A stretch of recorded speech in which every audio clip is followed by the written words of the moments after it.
بسم اللہ الرحمن الرحیم۔ السلام علیکم۔ آخر حضرت علی رضی اللہ تعالی عنہ کی بہن نے حضور صلی اللہ علیہ وآلہ وسلم سے نکاح کرنے سے کیوں انکار کیا؟ حضور صلی اللہ علیہ وآلہ وسلم کے سب سے چہیتے چاچا حضرت ابو طالب کے 7 لڑکے تھے اور ساتھ میں حضرت ابو طالب نے بچپن ہی سے حضور صلی اللہ علیہ وآلہ وسلم کو بھی اپنی نگرانی میں پالا تھا، اس لیے اب گھر میں افراد تو بہت تھے لیکن کمائی کا کوئی ذریعہ نہیں تھا۔ آخر جب حضور صلی اللہ علیہ وآلہ وسلم بڑے ہوئے اور اپنے چاچا کی ایسی پریشانیاں دیکھیں تو آپ صلی اللہ علیہ وآلہ وسلم نے اپنے دوسرے چاچا حضرت عباس سے جا کر کہا کہ اے میرے چاچا جان، آپ تو دیکھتے ہیں نا کہ میرے بڑے چاچا حضرت ابو طالب بہت زیادہ تنگیوں کا سامنا کرتے ہیں، گھر میں کھانے کو کچھ نہیں ہوتا، اس لیے میں چاہتا ہوں کہ ہم دونوں مل کر ان کی کچھ مدد کریں اور ان کے لڑکوں میں سے کسی ایک یا 2 کو اپنی کفالت میں لے کر ان کے کھانے پینے کا انتظام کریں۔ حضرت عباس رضی اللہ تعالی عنہ کو حضور صلی اللہ علیہ وآلہ وسلم کی یہ بات بہت زیادہ پسند آئی اور کہنے لگے کہ ہاں بھتیجے، مجھے بھی بہت دنوں سے اس بات کی خواہش تھی، اس لیے چلو ابھی چل کر ہم اس بارے میں بات کرتے ہیں۔ اور پھر حضور صلی اللہ علیہ وآلہ وسلم اپنے چاچا حضرت عباس کے ساتھ حضرت ابو طالب کے گھر پہنچے اور کہنے لگے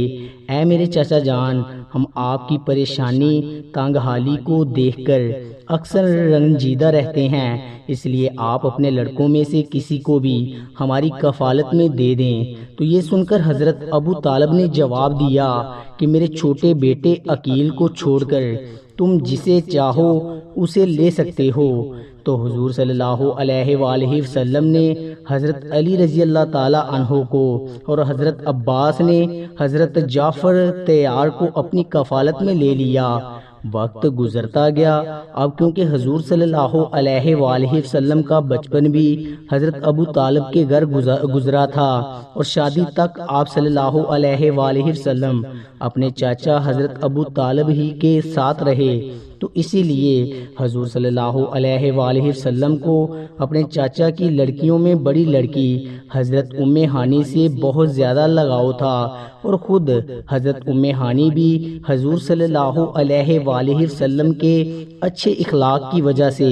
آپ سے بہت محبت کرتی تھی اور زندگی کے آخری سانسوں تک ان کے اندر یہ محبت قائم رہی۔ حضرت ام ہانی کا اصلی نام فاختہ تھا، وہ حضرت علی، جعفر طیار جیسے بڑے صحابہ کرام کی سگی بہن تھی۔ حضرت خدیجہ رضی اللہ تعالی عنہا سے نکاح سے پہلے حضور صلی اللہ علیہ وآلہ وسلم نے حضرت ام ہانی کے لیے نکاح کا رشتہ ان کے والد حضرت ابو طالب کے پاس بھیجا، لیکن حضرت ابو طالب نے یہ کہتے ہوئے انکار کر دیا کہ میں ام ہانی کے رشتے کی بات قریش کے ایک خاندان سے کر چکا ہوں، اس لیے اب میں اپنی بات سے مکر نہیں سکتا۔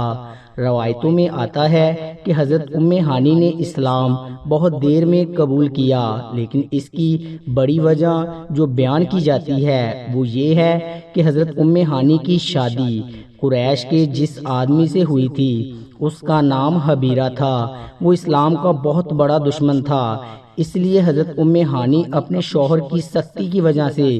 جلد اسلام قبول نہ کر سکی۔ لیکن کچھ لکھنے والوں نے یہ بھی لکھا ہے کہ حضرت ام ہانی تو اسلام کے شروع زمانے میں ہی مسلمان ہو گئی تھی، لیکن شوہر کی سختی کی وجہ سے اپنے اسلام کو ظاہر نہ کیا، اور آخر جب فتح مکہ ہوا اور حضور صلی اللہ علیہ وآلہ وسلم صحابہ کرام کے ایک بڑے لشکر کے ساتھ مکہ میں بادشاہوں کی طرح داخل ہوئے تو اب کسی کافر کی بھی ہمت نہ تھی کہ حضور صلی اللہ علیہ وآلہ وسلم کے سامنے تیز آواز میں بھی بات کرے، تو اس لیے اس موقع پر بہت سے کافر مکہ چھوڑ کر بھاگ گئے۔ انہی میں حضرت ام ہانی کا شوہر حبیرہ بھی تھا۔ فتح مکہ کے بعد کسی مشرک کو کافر سے نکاح کرنا حرام کر دیا گیا، اس لیے حضرت ام ہانی نے اپنے شوہر کو چھوڑ دیا اور مدینہ آ کر ایک بیوہ عورت کی طرح زندگی گزارنے لگی۔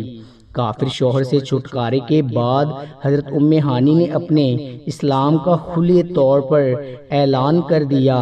فتح مکہ والے دن حضور صلی اللہ علیہ وآلہ وسلم حضرت ام ہانی کے گھر میں رکے تھے اور آپ صلی اللہ علیہ وآلہ وسلم نے وہاں غسل فرما کر 8 رکعت چاشت کی نماز پڑھی۔ صحیح روایتوں سے ثابت ہے کہ حضور صلی اللہ علیہ وآلہ وسلم کو جس رات معراج پر بلایا گیا تو اس رات آپ صلی اللہ علیہ وآلہ وسلم حضرت ام ہانی ہی کے گھر میں سوئے ہوئے تھے۔ حضرت خدیجہ رضی اللہ تعالی عنہا کی جب وفات ہوئی تو اس وقت حضور صلی اللہ علیہ وآلہ وسلم کی سب سے چھوٹی بیٹی حضرت فاطمہ رضی اللہ تعالی عنہا گود میں تھی، اس لیے حضور صلی اللہ علیہ وآلہ وسلم کے چچا زاد بہن حضرت ام ہانی ہی نے حضرت فاطمہ رضی اللہ تعالی عنہا کی ایک لمبے زمانے تک تربیت و دیکھ بھال کی، اس لیے حضرت فاطمہ رضی اللہ تعالی عنہا بھی حضرت ام ہانی سے دل و جان سے محبت کیا کرتی تھی۔ روایتوں میں آتا ہے کہ حضرت ام ہانی جب بیوہ ہو گئی تو ایک دن حضرت علی رضی اللہ تعالی عنہ حضور صلی اللہ علیہ وآلہ وسلم کے پاس تشریف لائے اور کہنے لگے کہ اے اللہ کے رسول صلی اللہ علیہ وآلہ وسلم، آپ میری بڑی بہن ام ہانی سے نکاح کیوں نہیں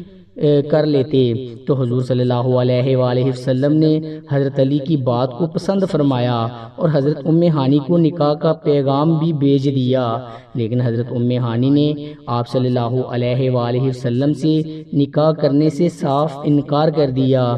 جس وقت حضور صلی اللہ علیہ وآلہ وسلم نے حضرت ام ہانی رضی اللہ تعالی عنہا کو نکاح کا پیغام بھجوایا تو حضرت ام ہانی نے جواب میں فرمایا کہ محمد صلی اللہ علیہ وآلہ وسلم کا حق بہت زیادہ ہے اور میں ایک بچوں عورت ہوں، میرے بچے یتیم ہو چکے ہیں، اس لیے مجھے ڈر لگتا ہے کہ اگر میں نے حضور صلی اللہ علیہ وآلہ وسلم سے نکاح کیا تو میرے یتیم بچوں کو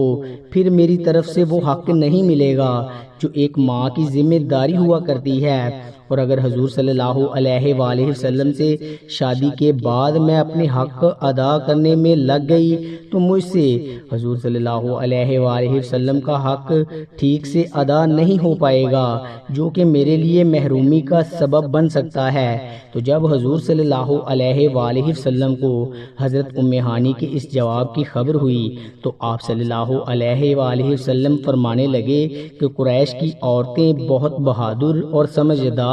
ہوا کرتی ہیں، کیونکہ قریش کی عورتیں اپنے شوہر کی خدمت بھی بہتر طریقے سے انجام دیتی ہیں اور اپنے بچوں کی پرورش بھی بہت اچھے طریقے سے کرتی ہیں۔ اور پھر اس کے بعد حضرت ام ہانی ساری عمر ایک بیوہ عورت ہی کی طرح زندگی گزارتی رہی۔ حضرت ام ہانی کی عمر اور حضور صلی اللہ علیہ وآلہ